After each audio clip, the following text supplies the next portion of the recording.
Hello, everyone. I hope you're having a wonderful day. In today's episode, Alex brings Tuna and baby Henry to visit Little Hong and her mother for Tet. Not for business, not for show, but to say a real thank you the right way. It's a quiet, respectful visit filled with warm tea, gentle conversation, and a simple tradition that makes Tuna feel truly included. If you enjoy soft slice-of-life stories where kindness speaks louder than words, don't forget to subscribe. Let's begin. The morning felt clean and quiet, the kind of New Year light that makes you move a little slower. Tuna woke to Henry's small sounds and lifted him gently, checking his cheeks and the warmth under his blanket. He was awake and curious, not fussy. That alone felt like luck. She warmed water in the kitchen house and packed Henry's bag with simple care. Diapers, wipes, a spare shirt, a thin blanket, and a tiny hat. Nothing extra, nothing missing. She set the bag near the door and took one last look at Henry, who blinked up at her like he was studying her face. Alex arrived without honking. He stepped in quietly and waited until Tuna came out. He carried a small basket and another bag, both held neatly, as if he had arranged them twice before leaving. "Morning," he said. "Morning," Tuna replied, shifting Henry higher against her chest. Alex's eyes went to Henry first. "He's awake." "He slept well," Tuna said. Alex set the basket down and opened it so she could see. Inside were simple gifts arranged with care. Fruit, a few pieces of bánh wrapped tightly, and red envelopes tucked at the side. One smaller envelope was set apart, like it was meant for an older hand. Tuna looked up. "We're going somewhere." Alex nodded. "I want to visit Little Hong and her mother. It's Tet. I should go. I want you and Henry to come with me." Tuna nodded slowly, letting the plan settle. "Okay," she said. "We can go." Alex's voice stayed calm. "They helped me when I needed help. I haven't forgotten." Tuna's gaze softened. "Then we go properly." Alex held out a scarf. "Put this on. Morning wind." Tuna wrapped it around her neck. "Thank you." They moved to the car. Alex carried the gifts while Tuna carried Henry. He opened the back door so she could settle Henry safely. He buckled the strap carefully, checked it twice, then adjusted the edge of Henry's hat with two quick, gentle taps. "You always check," Tuna said quietly. Alex's mouth lifted a little. "Because you're tired. I can do this part." Tuna leaned back as Alex started the car. The roads were calm. Some homes had red decorations near their doors, and the smell of cooking drifted through the air. Henry watched the window for a while, then leaned into Tuna's scarf. Tuna held him steady and whispered small words, more like sharing than teaching. Light red. "Morning." After a few minutes, she spoke to Alex in a low voice. "Did you tell them we're coming?" Alex nodded. "I called last night, not long, just to ask if they were home."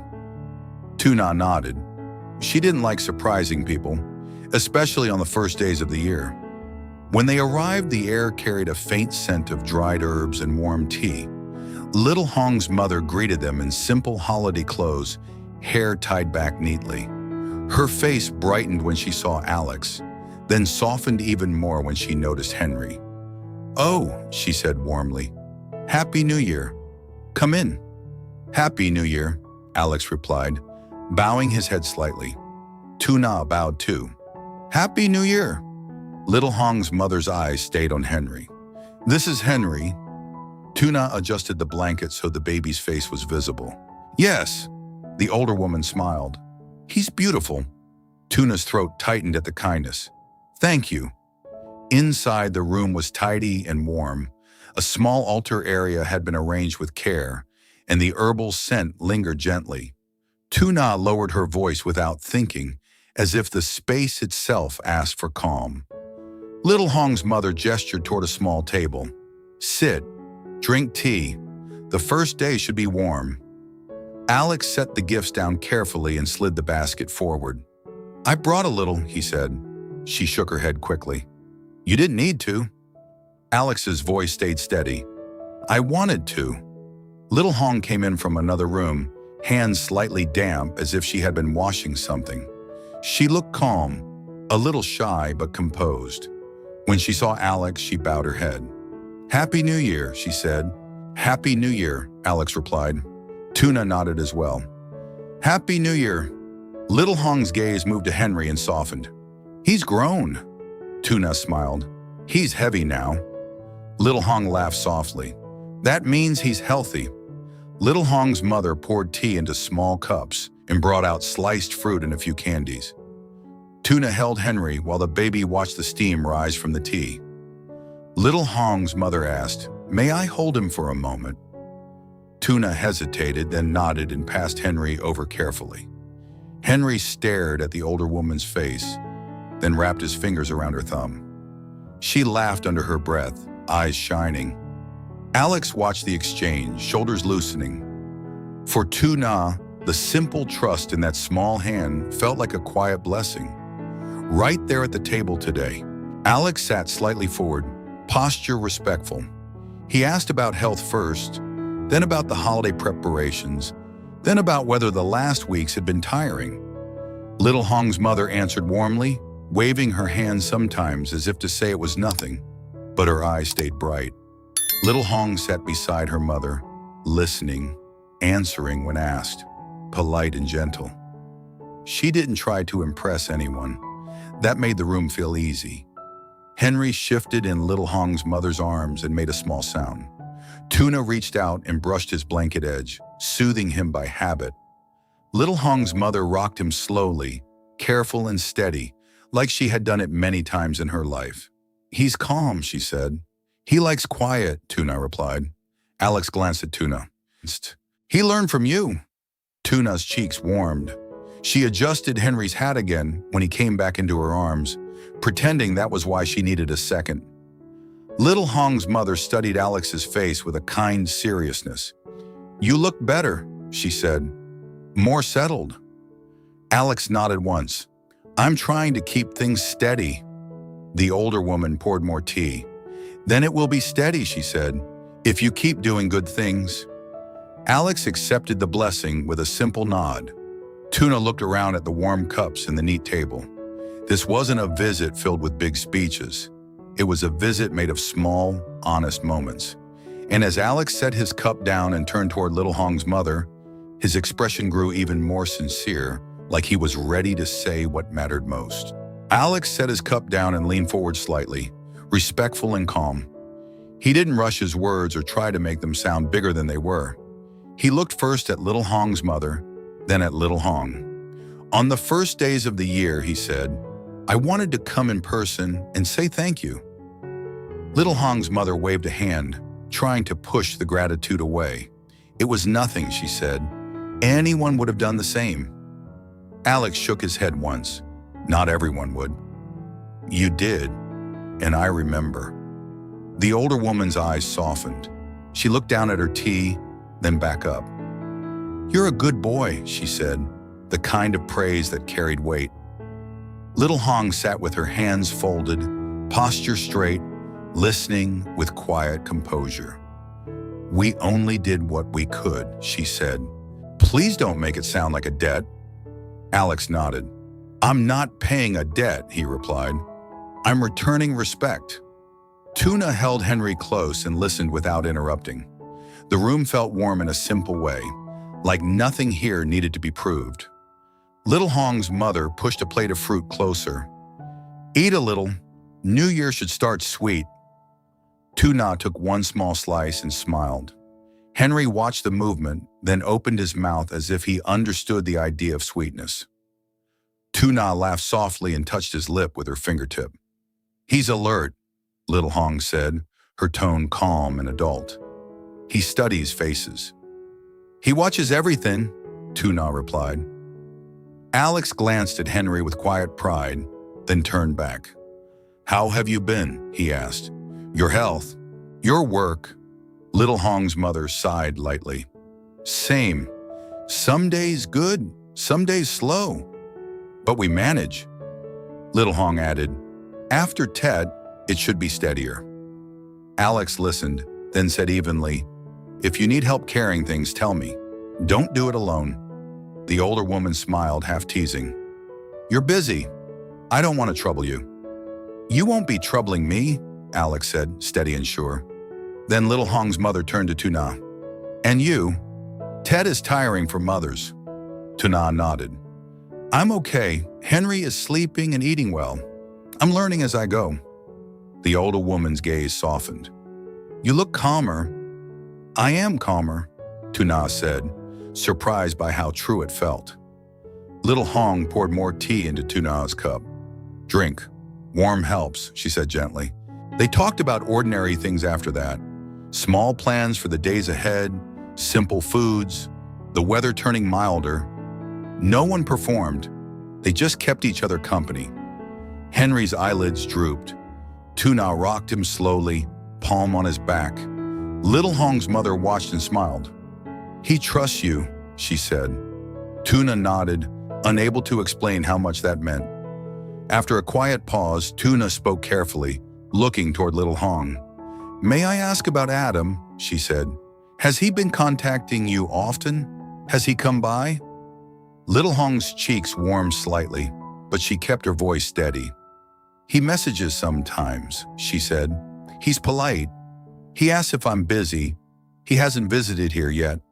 We're still getting to know each other." Her mother chuckled softly.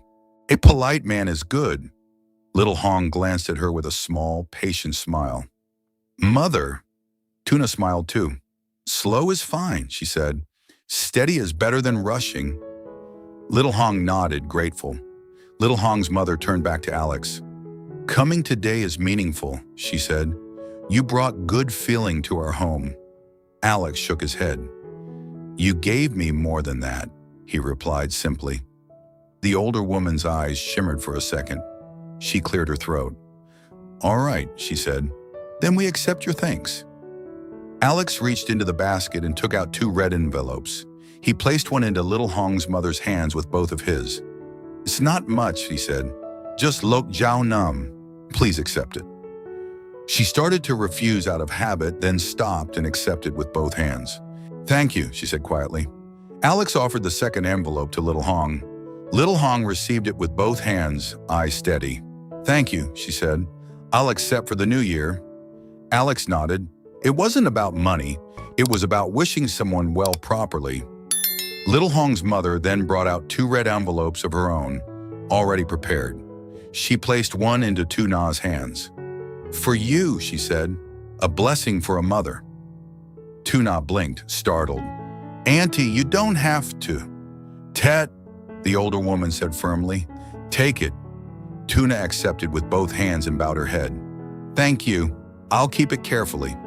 Then the older woman leaned closer and tucked the second envelope near Henry's blanket for Tuna to take after. "And this is for him," she said. "Health, easy sleep, growing strong." Tuna's throat tightened. "Thank you," she whispered. Little Hong watched with quiet tenderness. "He's lucky," she said. "He has people who care." They stayed a little longer, just enough for the visit to feel complete. Alex repeated once gently, "If you need anything, call me." And both women nodded like they understood. When it was time to leave, Alex stood and bowed again. "Happy New Year," he said. "Happy New Year," Little Hong's mother replied. "Drive safely." Little Hong walked them to the doorway. "Thank you for coming," she said, warm and steady. Tuna nodded. "Happy New Year," she replied, holding Henry close. Outside, the light was brighter now, and the air felt clean. Henry woke a little as Tuna shifted him, then settled again. In the car, Alex drove calmly. For a while, no one spoke. Henry's breathing filled the back seat. Tuna watched the curve of his cheek and felt the morning's kindness follow them, quietly homeward, still. Then Tuna turned toward Alex. "You always remember people," she said softly. Alex kept his eyes on the road. "I remember what matters." Tuna nodded, voice small but sure. "That's why I feel safe with you." Alex's grip on the wheel tightened for a brief second, then relaxed. He didn't answer with a speech. He only said, "We'll go home." Tuna looked down at Henry's sleeping face and held him closer. The visit hadn't been dramatic, but it had shown her something real. Alex's gratitude wasn't a mood, it was a habit. And as the road carried them back into the quiet rhythm of Tet, Tuna felt relief settle in her chest, like the new year had room for steady goodness. Vào một buổi sáng Tết yên bình, Alex mời Tử Na và Henry đến thăm Tiểu Hồng và mẹ cô về để chúc mừng năm mới và bày tỏ lòng biết ơn chân thành. Anh đến với những món quà giản dị như trái cây, bánh chưng và lì xì chuẩn bị chu đáo. Trong ngôi nhà ngăn nắp của họ, họ cùng nhau thưởng thức trà nóng và trái cây ngọt ngào, trong khi trò chuyện về sức khỏe, công việc và nhịp sống năm mới. Alex cảm ơn họ một cách trực tiếp và kính trọng, cho thấy anh đáp lại sự kính trọng chứ không phải trả ơn gì cả. Cuộc trò chuyện diễn ra nhẹ nhàng và chín chắn. Từ Na lặng lẽ hỏi thăm tình hình giữa Adam và Tiểu Hồng khi họ tiếp tục làm quen với nhau. Trước khi ra về, Alex tặng lì xì cho Tiểu Hồng và mẹ cô bé. Mẹ của Tiểu Hồng cũng tặng lì xì cho Từ Na và Henry như một lời chúc mừng năm mới tốt lành. Trên đường về nhà, Từ Na cảm thấy yên tâm hơn khi ở bên Alex, bởi vì lòng biết ơn và sự tử tế của anh không chỉ là lời nói suông mà là một cách sống bền bỉ.